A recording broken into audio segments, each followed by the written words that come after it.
Hello everybody, I hope all of you are doing good. I am Deepika from Learno Hub, एक ऐसा free learning platform जहां पर आप पढ़ सकते हैं physics, chemistry, maths, biology and SST absolutely for free only at learnohub.com।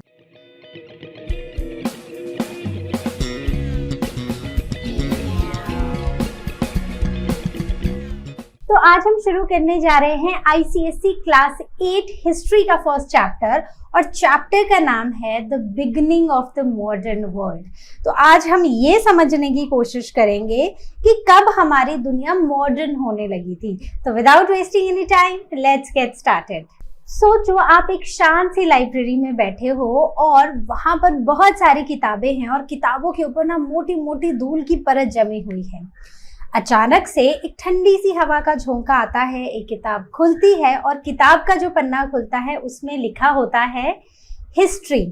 सिर्फ बीते वक्त की कहानी नहीं, बल्कि सोच बदलने का एक सफर है।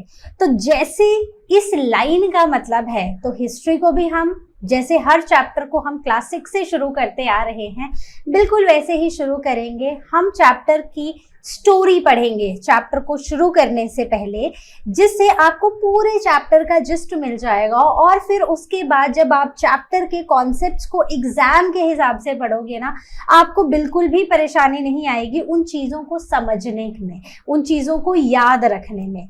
तो बिल्कुल ऐसा ही हम करने वाले हैं क्लास 8 हिस्ट्री के भी इस सफ़र में। तो चलिए शुरू करते हैं आज की कहानी के साथ।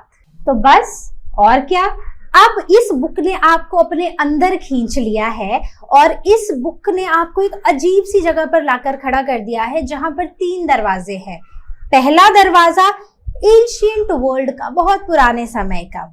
दूसरा मिडिवल पीरियड का, जिसके बारे में हम क्लास 6-7 में भी काफी बार डिस्कस कर चुके हैं। और तीसरा जो हमारा दरवाजा है वो काफी चमकता हुआ है और उस पे लिखा हुआ है मॉडर्न वर्ल्ड। और कहीं से तो आवाज आती है कि अगर आप आज की दुनिया को समझना चाहते हो ना, तो आपको उन लोगों तक जाना पड़ेगा जब इंसान ने अपने दिमाग से, अपनी सूझबूझ से सोचना समझना शुरू किया था। और ऐसे ही वो एक चमकता सा दरवाजा खुलता है और आप सीधे लैंड कर जाते हो 15th सेंचुरी यूरोप में। अब क्या होगा? तो ये समय था 15th सेंचुरी यूरोप में, जब लोग बिना किसी सवाल किए, बिना किसी रीजन को समझे चर्च की बातों को सिर्फ मानते चले जा रहे थे। लोगों के जीवन का मकसद ना सिर्फ एक था कि हमें पाप से बचना है, पाप नहीं करना है और स्वर्ग का रास्ता हमें मिल जाना चाहिए, बस इतनी सी बात थी। लेकिन फिर कुछ बदलने लगा और लोगों ने सोचना शुरू किया। लोगों ने आसमान से ज्यादा अब जमीन को देखना शुरू किया। जहां लोग सिर्फ स्वर्ग के बारे में सोचते थे, सिर्फ ऊपर की तरफ देखते थे, वहीं पर लोगों ने अब जमीन को देखना शुरू किया। लोगों ने सोचना शुरू किया, जहां पर अंधविश्वास को छोड़कर अब वो रीजन को समझने लगे थे। और वहीं पर जन्म हुआ रेनेसांस का। रेनेसांस मतलब जब एक नई सोच आजाद हुई, जब एक नई सोच पैदा हुई। तो इटली के शहरों में जैसे फ्लोरेंस, विंसी और रोम में जो लोग थे, वहां पर उनमें एक सोच का तूफान आया। वहां के आर्टिस्ट ने इंसान के इमोशंस को दिखाना शुरू किया, बनाना शुरू किया। वहीं पर साइंटिस्ट ने नई खोज करना शुरू की और जो राइटर्स थे उन्होंने इंसान, जो मनुष्य का जीवन होता है ना, उसके बारे में लिखना शुरू कर दिया। तो इस दौर में रेनेसेंस का जन्म हुआ। मतलब एक तरह से यहाँ पर एक नई सोच का रेनेसेंस हुआ, नई सोच का एक सोच का पुनर्जन्म हुआ। तो लोगों ने जो ग्रीक और रोमन का ज्ञान था ना, वो उसको कहीं ना कहीं लोगों में उनको पैदा करना शुरू किया और उन्होंने दुनिया को एक्चुअली लॉजिक से सोचना समझना सिखाया और इसी को कहा गया रैशनलाइजेशन। और इस नई सोच के साथ एक और नए इंपॉर्टेंट पहलू लोगों की जिंदगी में आया, दैट इज ह्यूमनिज्म, जहां पर लोगों का विश्वास सिर्फ भगवान के ऊपर था और लोग मानव जीवन को समझने लगे थे कि जो ह्यूमन लाइफ है उससे रिलेटेड जो खुशियां हैं और उससे रिलेटेड जो दुख हैं उनको समझने लग गए, उनको समझने की कोशिश करने लग गए। तो अब वो समय आया वॉयजेस का। मतलब समुद्र के रास्ते दुनिया की खोज करने का। अब इस पूरे सिस्टम में ना यूरोप के पास ना एक बहुत ही बड़ी प्रॉब्लम खड़ी हो गई थी, और वो प्रॉब्लम ये थी कि जो ऑटोमन टर्क्स थे उन्होंने कॉन्स्टेंटिनोपल के ऊपर कब्जा कर लिया था 1453 में। तो अब उनका जो एशिया के साथ जो वो ट्रेड करते थे, यूरोप और एशिया, लोकेशंस हमें पता है, हमने पढ़ी हैं, तो यूरोपियंस जो थे ना वो एशिया के साथ उनका ट्रेड बंद हो चुका था, क्योंकि और रास्ता उनको पता ही नहीं था कि रास्ते तो और भी हैं। तो अब ना यूरोपियंस को ना एक नया रास्ता चाहिए था, और इसी चक्कर में ना ये जो वॉयजेस हैं इनसे ये जो डिस्कवरी का सफर है वो शुरू हुआ, और इसमें 4 लोग जो थे उनका काफी इंपॉर्टेंट योगदान रहा। सबसे पहले हेनरी द नेविगेटर। ये जो हेनरी थे इन्होंने अफ्रीका के कोस्ट को खोज लिया सबसे पहले। तो यूरोप और अफ्रीका आपको पता ही है पास में ही है, ठीक है, बीच में एक ही सी आता है, मेडिटेरेनियन सी। तो उन्होंने सबसे पहले यूरोप के कोस्ट को, अफ्रीका के कोस्ट को खोज लिया। उसके बाद थे बार्थोलोम्यूज डियाज। तो इन्होंने केप ऑफ होप, जो बिल्कुल नीचे आकर, अफ्रीका के नीचे टिप पर आकर, जो उसका सदर्न मोस्ट टिप है, उसको खोज लिया, वहां तक अपनी पहुंच बना ली। उसके बाद वास्को डी गामा आए, और वास्को डी गामा ने 1498 में कैलिकट इंडिया तक वो पहुंच गए। तो उन्होंने एक तरह से समुद्र के रास्ते इंडिया तक पहुंचने की जगह खोज डाली। उसके बाद चले तो क्रिस्टोफर कोलंबस भी इंडिया ढूंढने थे, लेकिन इंडिया नहीं, वो पहुंच गए अमेरिका। तो उन्होंने खोज कर डाली अमेरिका की। तो इस तरह ये जो वॉयजेस शुरू हुए, ये जो सफर के साथ डिस्कवरी शुरू हुई, इसने ट्रेड को बहुत ज्यादा बूस्ट किया, और इसने दुनिया की खोज की एक तरह से। तो इस तरह ये जो सफर था दुनिया का, इसने अलग अलग जगहों की खोज की, और इससे यूरोप का जो ट्रेड था वो अमेरिका, एशिया और बाकी अफ्रीका तक भी वो फैलने लगा। लेकिन अब यूरोप में फिर से कुछ क्रांति आने वाली थी। तो अब आई रिफॉर्मेशन मतलब जब चर्च से सवाल पूछे जाने लगे। किस सवाल? कि जब चर्च में ना नए आइडियाज फैल रहे थे, तो चर्च में करप्शन भी हो रही थी, राइट।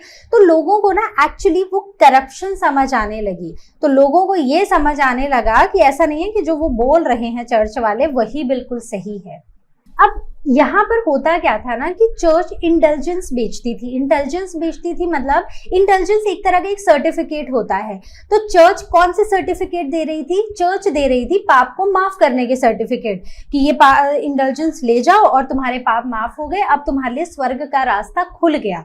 तो ऐसे सब काम चर्च में हो रहे थे। तो ये देख कर ना एक जर्मन मॉन्क थे जिनका नाम था मार्टिन लूथर। उन्होंने बोला कि ये तो काफी कुछ गलत हो रहा है, उसके खिलाफ प्रोटेस्ट किया। तो उन्होंने 95 थीस लिखे, जिसमें उन्होंने चर्च के द्वारा किए गए गलत कामों के बारे में बताया। अब क्योंकि कोई प्रोटेस्ट कर रहा था तो चर्च ने उन्हें रोकने की भी बहुत कोशिश की, लेकिन हुआ क्या कि जो मार्टिन लूथर थे उन्होंने बाइबल को कन्वर्ट कर दिया जर्मन में। तो अब लोगों को जर्मन आती थी, लोग पढ़ सकते थे, और उन्हें क्या पता चला कि जो मार्टिन लूथर बोल रहे हैं कि बाइबल ही सच्चाई है, ना कि पोप। तो ये बात लोगों को समझ आई, ये बात लोगों को समझ आने लगी। तो इस रिफॉर्मेशन के बाद क्रिश्चियनिटी 2 हिस्सों में बंट गई। पहले थे रोमन कैथोलिक्स और दूसरे थे प्रोटेस्टेंट्स। रोमन कैथोलिक्स वो थे जो पोप को ही स्पिरिचुअल लीडर मानते थे, और प्रोटेस्टेंट्स वो थे जो पोप को स्पिरिचुअल लीडर ना मानकर बाइबल को ही फाइनल मानते थे कि जो बाइबल में लिखा है वही सही है। तो इस तरह अराइज हुई नेशन स्टेट्स। अब देश के ना अपने अपने राजा बनने लगे। तो अब रिफॉर्मेशन से ना सिर्फ धर्म ही नहीं, लेकिन ना राजनीति भी, वहां की जो पूरी पॉलिटिक्स थी वो बदल चुकी थी। पहले क्या होता था कि पोप राजाओं पर भी राज करता था, मतलब राजा भी उनकी बात मानते थे, पूरी पावर पोप के पास होती थी। लेकिन फिर क्या हुआ, फिर जो रूलर्स थे वो चर्च से अलग हो गए और उन्होंने अपने अपने किंगडम्स बना लिए, और अब लोग पोप को ना मानकर अब वो राजा के लिए वफादार होने लगे। तो अब आया काउंटर रिफॉर्मेशन, जहां चर्च को भी तो कुछ जवाब देना था जब लोग ऐसे पीछे हट रहे थे। तो चर्च का जवाब क्या आया कि चर्च भी ना एक तरह से चुप नहीं बैठी और उन्होंने अपने अंदर कुछ रिफॉर्म्स लाना शुरू किए। मतलब ऐसे जैसे ज्यादा स्पिरिचुअल या फिर लिबरल या फिर टॉलरेंट चर्च होने लगी, और इसी को बोला जाता है काउंटर रिफॉर्मेशन। इस मूवमेंट को ही काउंटर रिफॉर्मेशन कहा गया है, जहां पर चर्च जो है वो थोड़ी मेलो डाउन हो गई एक तरीके से। अब यहाँ पर एक इकोनॉमिक बूम भी आया, जहां पर पहले सारा पैसा रोम चला जाता था, अब इन किंगडम्स में पैसा ठहरने लगा, जिससे राजाओं ने एग्रीकल्चर, ट्रेड और इंडस्ट्रीज में रिफॉर्म्स लाए, इवन इकोनॉमी को स्ट्रॉन्ग किया और लोगों की लाइफ बेटर होने लगी। तो अब इस तरह लोग जो थे वो एक बेटर लाइफ जीने लगे, एक नए युग का यहाँ से जन्म होने लगा, और इसी को हमने मॉडर्न एज बताया है। तो इस तरह हमारी दुनिया बदली। एक जमाना था जब लोग कोई सवाल पूछने से भी डरते थे, फिर वो जमाना आया जहां पर लोगों ने खुद से सोचना शुरू किया, और आज जहां पर हम खड़े हैं वो उसी बदलाव की देन है। जो वहां से क्रांति शुरू हुई थी, उस वजह से ही आज हम यहाँ पर इस स्टेज पर खड़े हैं, जहां पर हम मॉडर्न एज में हम आज कहलाते हैं। तो रेनेसेंस ने लोगों की सोच बदली, एक्सप्लोरर्स ने दुनिया ही बदल डाली, और रिफॉर्मर्स ने धर्म और राज्य बदले। तो इस तरह मिलकर आया एक नया युग, एक मॉडर्न एज। तो ये जो हमारा चैप्टर है, ये जो हमारी नई दुनिया के बारे में चैप्टर है, ये सिर्फ इसी का इतिहास है और इसी की एक कहानी है। तो कहानी हम सुन चुके हैं।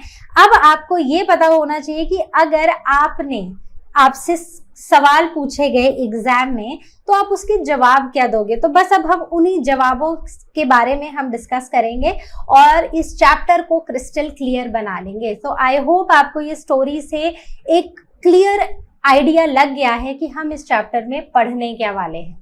तो शुरू करते हैं from ancient scrolls to the modern tweets. तो हम उस एंशिएंट जमाने के बारे में भी इस स्लाइड में बात करेंगे, जहां से हमने शुरुआत की थी और आज के ज़माने तक हम पहुंचेंगे, और आप ये पूरा सीक्वेंस समझोगे कि हम कैसे यहाँ तक पहुंचे हैं। तो शुरू करते हैं सबसे पहली टर्म से, जिसे हम पीरियडाइजेशन बोलते हैं। तो ये पीरियडाइजेशन है क्या? तो बेसिकली इसका मतलब है पीरियड्स। जैसे आपके स्कूल में पीरियड्स होते हैं, ठीक है, first period, second period, third period, ऐसे अलग अलग पीरियड्स में पूरी एक दिन को बांटा जाता है। वैसे ही हमारी हिस्ट्री को भी कुछ पीरियड्स में बांटा गया है, और इसमें डिस्टिंक्ट हिस्ट्री है हमारी, डिस्टिंक्ट टाइम है हमारा, जिसने हमारी स्टडी को ईजियर बना दिया है। So periodization is dividing history into distinct time periods to make it easier to study. So most commonly it is split into 3।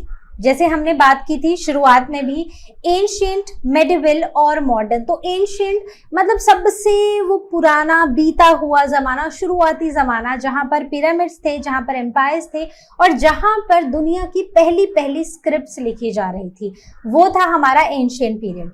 Medieval जहाँ पर कासल्स, किंगडम्स और वो राजा प्रजा वाला सिस्टम था, वो जो बीच वाला एक दौर था, राजाओं वाला समय, वो है। मॉडर्न वो समय जहां पर आज हम रह रहे हैं, जहां पर टेक्नोलॉजी इतनी एडवांस हो चुकी है, जहां पर रेवोल्यूशंस हो रहे हैं, और जहां पर हम ग्लोबल एम्पायर्स हमें देखने को मिलते हैं। तो ये है हमारा आज का मॉडर्न वर्ल्ड, राइट। अब सवाल ये आता है, व्हाई पीरियडाइज द हिस्ट्री। तो हमने इसको ऐसे पीरियड्स में बांटा क्यों है? क्या जरूरत पड़ गई हमें इसको पीरियड्स में बांटने की? आप मुझे बता सकते हो। सोचो, एक पॉइंट सोचो और मुझे चैट में लिख के बताओ कि क्यों हमें जरूरत पड़ गई अपनी हिस्ट्री को ऐसे पीरियड्स में डिवाइड करने की। तो अब जैसे हमने हिस्ट्री हम क्लास 6 से पढ़ते आ रहे हैं, हमने हर चैप्टर में देखा है कि पहले लोग कैसे होते थे, आज हम कैसे हैं, और वो जो बीच वाला समय आया वहाँ लोग कैसे थे, राइट। तो ये जो पीरियडाइजेशन होता है ना, हर एरा एक तरह से यूनिक होता है, जहाँ के पॉलिटिक्स अलग होती है, पॉलिटिकल सिस्टम्स अलग होते हैं, जहाँ पर रिलीजन्स अलग होते हैं, लोगों की मान्यताएं अलग होती हैं, किसको को वो पूजेंगे, वो सब लोगों का सोचने का तरीका अलग होता है, इकोनॉमीज अलग होती हैं, इकोनॉमी कैसे चलेगी, इकोनॉमी का सिस्टम क्या रहेगा वो अलग होगा, और वैसे ही सोसाइटी कैसे लोग रहते हैं, कैसे समझते हैं, किस तरीके से वो अपनी लाइफ व्यतीत करते हैं, ये सारी चीजें ना अलग अलग होती हैं। इसलिए हम इन्हीं बेसिस पर हम चीजों को पीरियडाइज करते हैं। तो अगर हम यहाँ पर देखें why periodize history, so these are some of the important points. तो ये हिस्टोरियंस को एंड एज अ स्टूडेंट हम सबको ये हेल्प करती हैं एक बिगर पिक्चर को देखने में, कि पूरा जो हमारा इतिहास रहा है इस पीरियड का वो कैसा रहा है। वहीं पर इस पूरे रेवोल्यूशन में, मतलब इस पूरे हिस्ट्री में कौन से वो मोमेंट्स आए हैं, कौन से वो रेवोल्यूशंस आए हैं जिन्होंने हमारी सोचने का, समझने का या हमारी हिस्ट्री को ऑल टुगेदर एक नया टर्न दे दिया। तो टर्निंग पॉइंट्स कहाँ कहाँ आए हैं हमारी हिस्ट्री में। जैसे हम बोलते हैं ना कि जब हमारे देश में ब्रिटिशर्स आए थे तो उन्होंने ना हमारे देश को सोचने का, समझने के मतलब अलग से सोचना समझना शुरू कर दिया। फिर जब लोगों को ये लगा कि ये तो हमारे ऊपर राज कर रहे हैं, हमारे ही घर में आके, तो हमारे सोचने का फिर नजरिया बदला। तो ये वो टर्निंग पॉइंट्स की यहाँ पर बात हो रही है। Next is the patterns of evolution over the century. तो ये हमें ये समझने में हेल्प करते हैं कि कैसे हम इन पैटर्न्स को समझें, कैसे धीरे धीरे हम over the hundreds of years हम लोग इवॉल्व हुए हैं। तो ये सारी चीजें हमें हिस्ट्री के जो अलग अलग पीरियड्स हैं वो समझने में हेल्प करते हैं। Then what is the benefit? So what's the benefit of these periods? So they bring order to the chaos in the timeline of human civilisation. तो अब ऐसे हिस्ट्री को कहीं से भी उठाओ, कुछ भी पढ़ते रहो तो एक ना chaos सा बन जाता है। तो इसीलिए अगर इतिहास को, क्योंकि अब हमारी हिस्ट्री अगर हम देखे जाए कब से शुरू हुई थी, हम मेसोपोटामियन सिविलाइजेशन से पढ़ते हैं, ठीक है। उस टाइम से हम पढ़ रहे थे कि इंडस वैली भी उसी टाइम ग्रो हो रही थी, इजिप्शियन भी थी वहां पर। तो हम ये देख रहे हैं कि हमारा जो इतिहास है ना वो हंड्रेड्स ऑफ ईयर्स पुराना है, काफी लंबा इतिहास है। तो और ये काफी कंफ्यूजिंग भी होगा अगर हम इसको ऐसे ही कहीं से भी कुछ भी उठा के पढ़ते रहेंगे। तो इसलिए इसको स्टेप बाय स्टेप समझना और पढ़ना बहुत इंपॉर्टेंट है। तो यही चीज हमें पीरियडाइजेशन जो है वो हमें हेल्प करती है। Then it makes history clearer and easier to understand. तो डेट्स और इवेंट्स को याद रखना और उनकी पूरी पिक्चर बताना, ये सब हमारे कैसे बदलाव आए इसमें हेल्प करती है, इसलिए ये हमारे लिए बेनिफिशियल है। Then it encourages us to view the past with perspective and not with dates and events। तो ये हमें ये समझने में ये नहीं दिखा रही है कि क्या हुआ, बट ये हमें ये भी बता रही है कि क्यों हुआ, किसने किया, किस वजह से हुआ और कैसे कैसे वो स्टेप बाय स्टेप हुआ। तो ये सारी चीजें भी हमें इसी तरह पता चलती हैं। तो अब अगर हम एक और चीज देखें तो यहाँ पर हमारी हिस्ट्री जो है ना वो एक्चुअली कोई बोरिंग नहीं है बहुत इंटरेस्टिंग, लेकिन उसको पढ़ने का और समझने का नजरिया सही चाहिए, जिससे हमें हिस्ट्री इंटरेस्टिंग भी लगेगी और जिससे हमारी हिस्ट्री हमें रटनी भी नहीं पड़ेगी, हमें चीज़ें वैसे ही याद हो जाएंगी। तो जब हम स्टेप बाय स्टेप चीज़ों को समझते हैं तो हम chaos से दूर रह के शांत दिमाग से इन चीज़ों के बारे में सोच सकते हैं। Now a period of transition. तो अब ये जो ट्रांजिशन पीरियड्स आते हैं ना, तो जैसे हम बोलते हैं ना not one size fits all, तो वैसे ही ये जो ट्रांजिशन पीरियड जब आया तो ऐसा नहीं है कि थ्रू आउट द वर्ल्ड ये ट्रांजिशन बिल्कुल एक समय पर हुआ। ये ट्रांजिशन अलग अलग जगह पर अलग अलग टाइम पर हुआ। जैसे कि अगर हम यूरोप की बात करें तो यूरोप में ये अराउंड 15th सेंचुरी शुरू हुआ और उस टाइम पर हमने अपनी स्टोरी में भी सुना कि कैसे रिफॉर्मेशन हुई, कैसे रेनेसेंस हुआ, कैसे लोगों ने सोचना समझना शुरू किया, आर्टिस्ट्स आगे आए, साइंटिस्ट आगे आए, साइंस की, आर्ट की, कल्चर की डेवलपमेंट हुई। वैसे ही अगर हम इंडिया में बात करें तो इंडिया में ये अराउंड मिड 18th सेंचुरी में शुरू हुआ और वो भी कुछ मेजर इवेंट्स के आने पर। पढ़ेंगे इन मेजर इवेंट्स के बारे में भी आगे जब ब्रिटिशर्स की हम कहानियां सुनेंगे कि उन्होंने हमारे देश में क्या क्या किया था, तो वहां पर हम इस सब के बारे में भी बात करेंगे। तो वहीं पर हमारी कंट्री में एक नया दौर शुरू हुआ था। तो वो टर्निंग पॉइंट के बारे में जो हम इंडिया का मॉडर्न एज जहां से शुरू हुआ, तो वो इंडिया के लिए एक टर्निंग पॉइंट था जहां पर ब्रिटिशर्स आ चुके थे। अब ब्रिटिशर्स जब इंडिया में आए ना, तो क्योंकि ये हमारे लिए काफी टर्निंग पॉइंट था, हमारी कंट्री में एक मॉडर्न एज की भी शुरुआत हुई। लेकिन अगर हम ब्रिटिशर्स को देखें ना, तो ब्रिटिशर्स बाकी अटैकर्स से, जैसे जो लोग किसी और जगह को अटैक करने आते हैं, तो उनके कुछ अलग तरीके होते हैं, राइट। तो ब्रिटिशर्स ना उन सब से काफी अलग थे। जैसे जब वो इंडिया में आए तो उन्होंने इंडियन कल्चर को अडॉप्ट नहीं किया, उन्होंने हमारे कल्चर को या हमारे रीति रिवाजों को या फिर हमारी लैंग्वेज को, हमारे पहनावे को उन्होंने कुछ नहीं अपनाया, ठीक है। दूसरा, they did not integrate into Indian society. तो पहले जैसे मुगल्स यहाँ पर बस गए थे, ठीक है, लेकिन जब ब्रिटिशर्स आए तो उन्होंने कभी ऐसा नहीं किया, वो हमारे इंडियन सोसाइटी में इंटीग्रेट नहीं हुए। Then they came to rule, exploit and control. तो उनका मकसद ना बिल्कुल क्लियर था कि वो आएंगे, वो हमारे देश पे राज करेंगे, हमारे देश को एक्सप्लॉइट करेंगे, हमारे देश को लूट कर ले जाएंगे और अपना कंट्रोल हमारे ऊपर बनाए रखेंगे। तो इस तरह वो इंडिया को ना एक बिजनेस और एक कॉलोनी की तरह ले रहे थे। वो यहाँ पर आकर उनको सिर्फ अपने प्रॉफिट से मतलब था। उनका ये एम था कि इंडिया में आओ, इंडिया को कंट्रोल करो, अपना मैक्सिमम फायदा उठाओ और फिर चले जाओ। तो वो यहाँ से चीजें उठा उठा के अपने देश ले जा रहे थे। तो आपने सुना होगा बहुत सारी चीजें आज भी ब्रिटिशर्स के पास है हमारी कंट्री की, तो उन्होंने हर चीज उठाई, लूट कर वो हमारी सारी चीजों को यहाँ से ले गए। अब 200 साल तक हमारी कंट्री पर कुल फॉरेन रूल था। मतलब कि जब ब्रिटिशर्स इंडिया में, मेनली ये जो 200 इयर्स का जो लॉन्ग रूल था ना, ये था ब्रिटिशर्स का।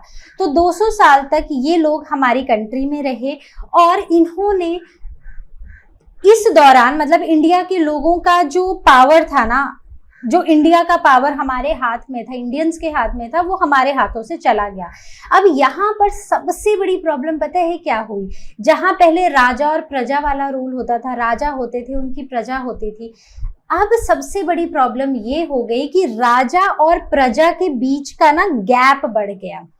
अब ये लोग आए थे, ब्रिटिशर्स हमारी कंट्री में आए थे, इन्होंने ना हमारी और उनकी सोच में काफी फर्क था। ना उन्होंने हमारी सोच को अपनाया, ना ही इंडियंस को समझने की उन्होंने कोशिश की। आपको उनका एजेंडा क्लियर था, मैक्सिमम एक्सप्लॉइट करो और चले जाओ। दूसरा, कल्चरली हमारा रहना सहना, हमारे सोचने का तरीका, सब कुछ हमारा अलग था। वैसे ही ये गैप बढ़ता गया और पॉलिटिकली भी जो डिसीजंस थे ना हमारी कंट्री के, वो लेते थे ब्रिटिशर्स, जिससे हमारी कंट्री का जो कंट्रोल इंडियंस के हाथ में था वो इंडियंस से चला गया। तो इसलिए 200 साल तक वो लोग हमारी कंट्री में रहे और हमारे जैसे बनने की उन्होंने कोशिश तक नहीं की, जो कि काफी अलग देखा गया बाकी अटैकर्स से जो दूसरी जगहों पर अटैक करने आते थे उस समय पर। तो अब हम आते हैं नेक्स्ट टॉपिक पर, which is what makes modern age modern. तो हम ये बोल रहे हैं कि वो एक मेडिवल पीरियड था और अब हम मॉडर्न एज में एंटर करने जा रहे थे या हो रहे थे। तो हमें कैसे पता कि हम मॉडर्न एज में आ रहे हैं? तो उसके कुछ की फीचर्स होते हैं। सबसे पहला है अर्बनाइजेशन, जहां पर लोग अब सिटीज को ज्यादा, शहर ज्यादा विकसित हो रहे थे और गांव की इंपॉर्टेंस ना कम हो रही थी। लोग जॉब ढूंढने शहरों की तरफ जा रहे थे और गांव को पीछे छोड़ रहे थे। तो ये जो गांव से शहर तक का सफर था, ये नए जमाने की शुरुआत थी। Then democratic institutions. अब पहले क्या होता था कि राजा प्रजा का रूल है, जो राजा महाराजा का रूल है, तो जो राजा महाराजा ने बोल दिया वो प्रजा या जनता को मानना पड़ता था। लेकिन अब क्या हुआ? अब वोटिंग राइट्स आ गए, अब लोग वोट करने लगे, लोग अपने लीडर्स को खुद चूज करने लगे। तो जब ये पावर पब्लिक के हाथ में आई, दैट इज, तो उस समय को भी, मतलब वो भी एक फीचर है एक मॉडर्न वर्ल्ड का। देन रैशनलिज्म, तो यहाँ पर लोग वो जो अंधविश्वास है उसको पीछे छोड़कर लॉजिक साइंस के माध्यम से सोचने लगे और उस तरह से अपनी लाइफ व्यतीत करने लगे, मतलब लाइफ उस तरह से वो रहने लगे, राइट। तो वो जो ब्लाइंड फेथ था वैसा नहीं था, लॉजिक बहुत इंपॉर्टेंट हो चुका था, साइंस और फैक्ट्स पर लोग भरोसा कर रहे थे। तो सोचो समझो और तभी मानो वाला कॉन्सेप्ट यहाँ पर आ चुका था। Next is industrialisation. तो इंडस्ट्रियलाइजेशन अब क्या हुआ कि मशीनी युग आ गया, मशीन एज आ गई, तो यहाँ पर फैक्ट्रीज बनी, मास प्रोडक्शंस हुई, मैनुअल्स के हिसाब से, मतलब अपनी मर्जी से उठे और कुछ भी कर दिया वाला काम नहीं था, प्रॉपर मैनुअल्स के हिसाब से काम होने लगा, ज़्यादा से ज़्यादा मशीन्स आ गई। फिर टेक्नोलॉजिकल एडवांसमेंट्स, तो यहाँ पर नई नई एडवांसमेंट्स हुई, नई इन्वेंशंस हुई, जिंदगी लोगों की बदलने लगी, वही काम जो लोग ही करते थे अब कुछ काम जो है वो मशीन के थ्रू होने लगा। यहाँ पर steam engine, telegraph, press printing, ये सब दुनिया में आने लगे और कम्युनिकेशन और ट्रैवल जो था वो कम्युनिकेशन गैप और ट्रैवल टाइम जो है कम होने लगा। तो ये टेक्नोलॉजी की दुनिया जो है ना, मतलब ये जो टेक्नोलॉजी आई है इसने भी दुनिया को थोड़ा छोटा कर दिया और इंसान की लाइफ को इजी कर दिया। So this is again a feature of a modern world, की feature. Then comes the civil liberties. अब यहाँ पर जो बेसिक ह्यूमन राइट्स थे, जैसे बोलने का फ्रीडम या फिर फ्रीडम ऑफ रिलीजन, ये सब कुछ आ गया। तो लोगों को बोलने की आज़ादी थी, अपना धर्म चुनने की आज़ादी थी और अपनी सोच के हिसाब से चलने की आज़ादी थी। लोगों को, रूलर्स को, राजा या महाराजा जो लोगों के बारे में डिसाइड करते थे कि वो कैसे रहेंगे, क्या करेंगे, क्या सोचेंगे, वो सब अब खत्म हो चुका था। Then come humanism. तो जैसे हमने पहले भी इस टर्म को स्टोरी में डिस्कस किया था, जो फोकस था वो था ह्यूमन वैल्यूज पे, डिग्निटी पे, और लाइफ जो आप अर्थ पे जी रहे हो, हेवन की तरफ देखते हुए अपनी जिंदगी नहीं जी रहे थे, बट जो ह्यूमन की डिग्निटी है, जो हमारी इमोशंस हैं, जो जमीन पर हम रह रहे हैं ना, उसके बारे में भी सोचने लोग लगे थे। देन फंडामेंटल राइट्स, तो हर सिटीजन मैटर करता था, देश का हर नागरिक बराबर था इन फ्रंट ऑफ क्या बोलते हैं उसको, in front of law, in front of मतलब अगर हम उसकी सुरक्षा की, उसके राइट्स की बात करें तो हर इंसान अब एक बराबर था।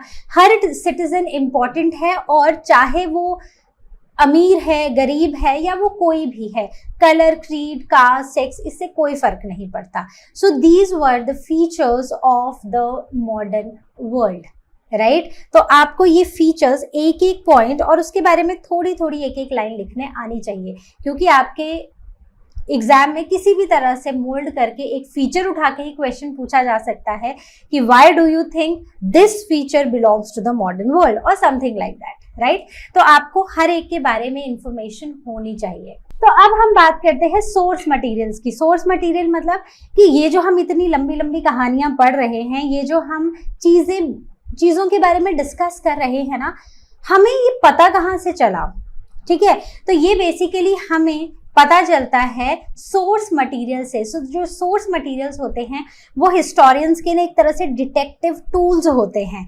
तो ये डिटेक्टिव की तरह पता लगाते हैं कि पास्ट में हमारे क्या क्या हुआ था। So why are the source material so important? तो आंसर तो मैं आपको दे ही चुकी हूँ। So they help us to understand history with accuracy, not guess work. कि जो हम हिस्ट्री में पढ़ रहे हैं ना, तो जब भी हम हिस्ट्री पढ़ते हैं ना, हमें गेस वर्क नहीं चाहिए कि ब्रिटिशर्स इंडिया इसलिए आए होंगे, मुझे ऐसा लगता है। No, we need facts. तो अगर हमें हिस्ट्री पता करनी है, सो वी नीड फैक्ट्स। तो वही फैक्ट्स हमें सोर्स मटेरियल से मिलते हैं और ये हमें डिटेल्ड इंसाइट देते हैं कि लोग कैसे रहते थे, कैसे रूल किया करते थे और कैसे रिवोल्ट करते थे। तो बिल्कुल सही और एक्यूरेट इंफॉर्मेशन मिलती है, बिल्कुल सही लोगों की लाइफ की झलक मिलती है, कैसे लोग जीते थे, कैसे राज करते थे, कैसे विरोध करते थे, थे, ये हर चीज, रिवोल्ट मतलब विरोध करना, ये हर चीज हमें सोर्स मटेरियल से ही मिलती है। Now coming on to the types of source materials. तो सोर्स मटेरियल्स ना दो तरह के होते हैं, बड़े ही सिंपल हैं, कुछ डिफिकल्ट नहीं है, ठीक है, जस्ट इनका मतलब समझ लेते हैं यहाँ पर। So source materials they are straight from the scene, तो मतलब बिल्कुल सीन से ना एक सीधा सबूत मिला है हमें। जैसे आप किसी स्पॉट पे जाओ, ठीक है, क्राइम सीन पे जाओ, तो वहां से कई बार ऐसा होता है ना कि आईडी कार्ड ही मिल गया क्रिमिनल का, राइट, तो वो सीधा सबूत हमें वहां से मिला है, या फिर किसी ने देख लिया दूसरे को थप्पड़ लगाते हुए, तो वो भी एक सीधा सबूत है।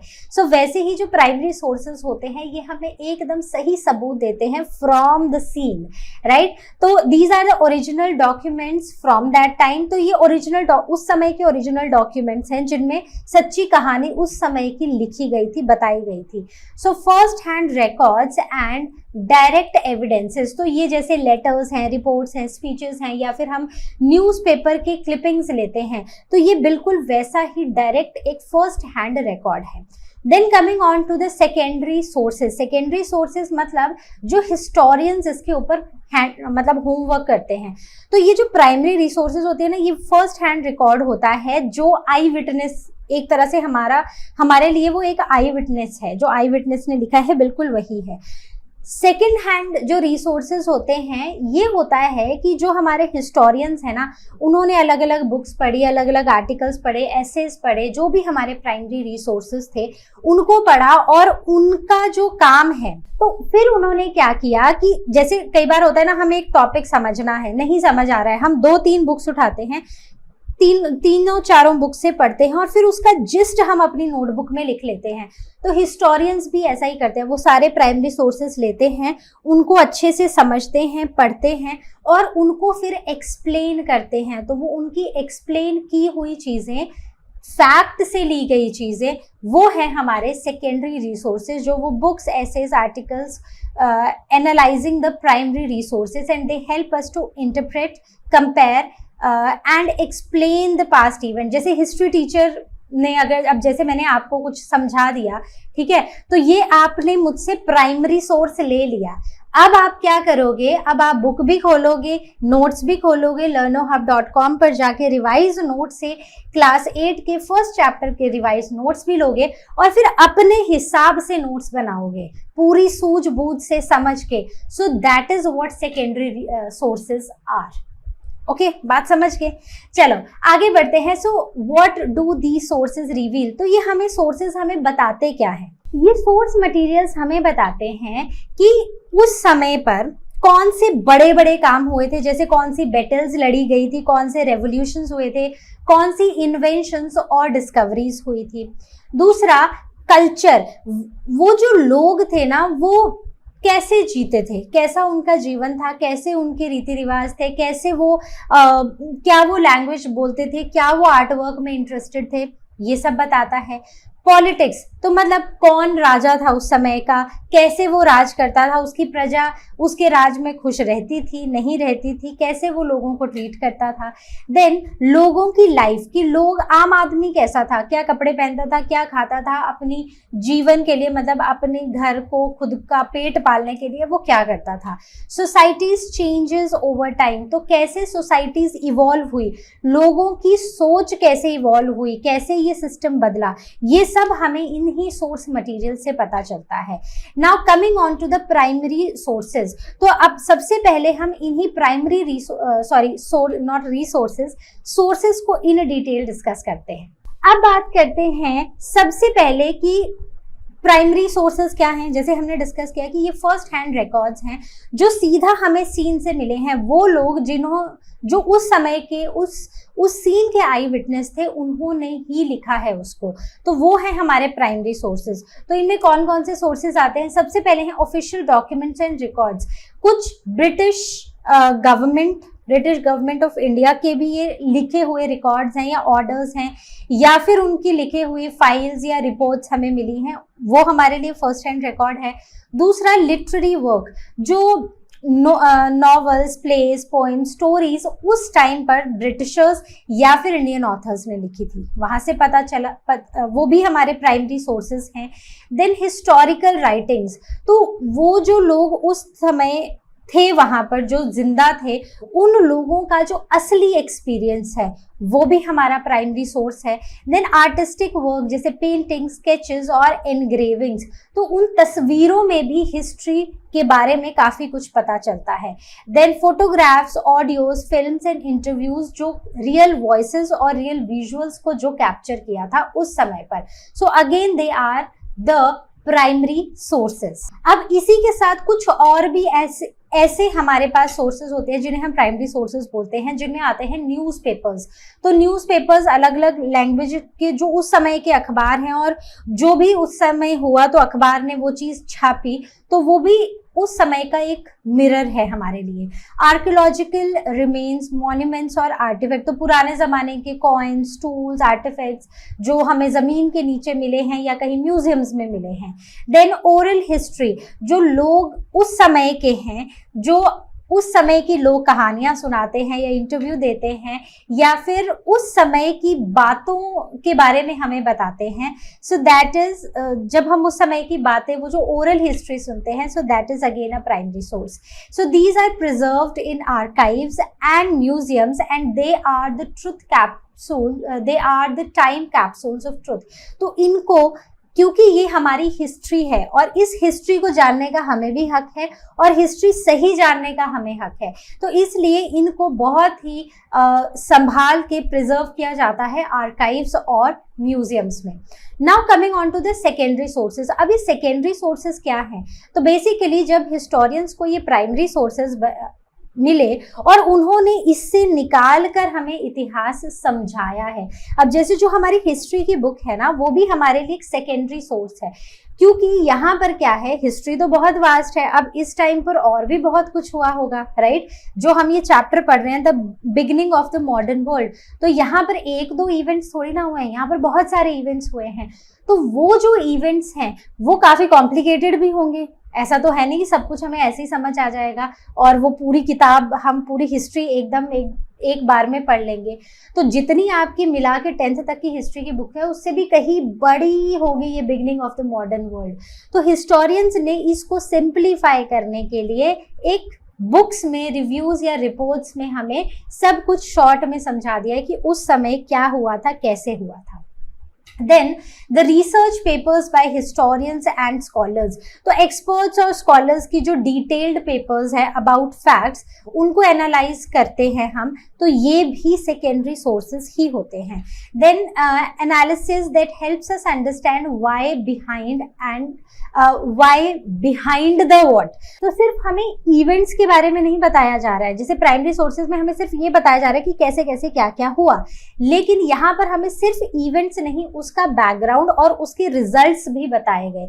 तो जैसे हम पढ़ रहे हैं ना कि वहां पर रेवोल्यूशन स्टार्ट हुआ, मॉडर्न एज वहां से आना शुरू हुई, जिसका रिजल्ट आज जो हम देख रहे हैं, ये उसी हिस्ट्री का रिजल्ट है आज, कि हम इस मॉडर्न एज में पहुंच चुके हैं। तो ये हमें सेकेंडरी सोर्सेज से पता चलता है। So these sources help us connect dots and make sense of the past. तो एक एक डॉट को कनेक्ट करके हमें पास्ट को समझने में काफी हेल्प मिलती है। तो अब सवाल ये है कि when did it all start, तो ये जो मॉडर्न मेकओवर था ये कब होना शुरू हुआ? तो जैसे हमने बात की थी कि यूरोप में ये 15th सेंचुरी में होना शुरू हुआ और इस टाइम पर मेजर ट्रांजिशंस देखे गए उनकी पॉलिटिक्स में, उनके सोसाइटी में और उनकी इकोनॉमी में, ठीक है। ट्रेड्स, मशीन्स, इंडस्ट्रीज, काफ़ी चीज़ें आई। Then coming on to the की चेंजेस इन यूरोप, तो यूरोप की चेंजेस से अगर हम शुरू करें तो फ्यूडलिज्म डिक्लाइन, ये जो ओल्ड लॉर्ड सर्फ मतलब पूरा सिस्टम था, जमीन राजा की, गरीब लोगों को कुछ नहीं मिलता था, सिर्फ वहां पर काम करना पड़ता था, तो ये पूरा ही सिस्टम जो है, ये जो पुराना सिस्टम है, ये धीरे धीरे खत्म होने लगा। Then rise of towns, new urban centres popped up, buzzing the trade and ideas, तो जो नए नए ट्रेड और नए आइडियाज जो थे वो डेवलप होने शुरू हुए, नए शहर आना शुरू हुए और जो सिटीज थी वो मतलब वो जगहें जो थी वो अर्बनाइजेशन वहां पर देखने को मिली। नाउ द ट्रेड इंक्रीज, जो मार्केट्स थी वो फ्लरिश होने लगी, goods flowed across the borders, ठीक है। तो ये जो ट्रेड था ये काफी फैलने लगा। हमने देखा था कैसे वो वॉयजेस हुए थे जिसमें अलग अलग चीजें डिस्कवर हुई थी, अलग अलग जगहों के जाने के रास्ते भी डिस्कवर हुए थे। Then individual rights strengthen, people gain more freedom and voices. तो यहाँ पर लोगों को जो बोलने का, अपनी बात रखने की ज्यादा फ्रीडम मिली, जिससे लोग जो थे अब ज्यादा इंडिविजुअली स्ट्रॉन्ग फील कर रहे थे, उनके राइट्स जो थे वो उनको मिल रहे थे। Now not all of Europe modernised equally, तो अब ऐसा नहीं हुआ कि पूरे के पूरे यूरोप में जो मॉडर्नाइजेशन की लहर थी ये बराबर तेजी से फैल रही थी, but the western Europe moved forward faster. तो जो वेस्ट साइड वाला यूरोप है ना वो ज्यादा जल्दी मॉडर्नाइज हुआ। So eastern Europe stayed feudal for until 18th century and even 16th century. Some parts of the Europe they were remain struck in the past, मतलब पुराने ही तरीकों में, पुरानी सोच में वो अटके हुए थे। लेकिन जो वेस्ट साइड वाला था वहां पर जल्दी मॉडर्नाइज हुए, वहां पर ट्रेड, टाउन्स, आइडिया सब कुछ काफी तेजी से फैलने लगा। Now why it all matters for India, तो बात यह है कि इंडिया में बैठे बैठे हम क्यों भाई यूरोप को डिस्कस करें, क्योंकि to understand India's colonisation transformation we must trace the roots of Europe's progress. ये जो प्रोग्रेस यूरोप से शुरू हुई थी ना, जो मतलब इंडिया में मॉडर्नाइजेशन जब शुरू हुई और जो आज हम देख रहे हैं, ये एक्चुअली इसकी रूट्स जो है वो यूरोप में है। So British rule of India was shaped by the changes that were happening in Europe. अब ब्रिटिशर्स इंडिया में रूल करने आए, लेकिन उसकी जो रूट्स थी, जो सोच, पॉलिटिक्स थी ना, वो सब कुछ किस वजह से थी, जो यूरोप में चीजें बदल रही थी उसकी वजह से ये सब कुछ हो रहा था। तो ट्रेड बदलने लगा, वहां पर इंडस्ट्रियलाइजेशन होने लगी, मॉडर्न पॉलिटिक्स आने लगी, तो उसका असर काफी दूर इंडिया पर भी पड़ने वाला था। तो आज की वीडियो में बस अब हम इतना ही पढ़ेंगे। अब जो हम शुरू करेंगे वो रेनेसांस, रिफॉर्मेशन, काउंटर रिफॉर्मेशन, सब कुछ डिस्कस करेंगे नेक्स्ट सेशन में और इस चैप्टर को खत्म कर देंगे। तो इतनी कहानी प्लस कैसे शुरुआत हुई, क्यों इंडिया में हमें फर्क पड़ रहा है, क्यों हम इस यूरोप के मॉडर्न एज के बारे में बात कर रहे हैं, ये सब कुछ पढ़ लो, अच्छे से पढ़ लो, और उसके बाद हम इसके second part of the chapter में आएंगे जहां पर हम इस चैप्टर को खत्म करेंगे। So I will see you next time with the next part of the video. Till then you all take care and as you all know, learn हम मतलब फ्री है पर बेस्ट है।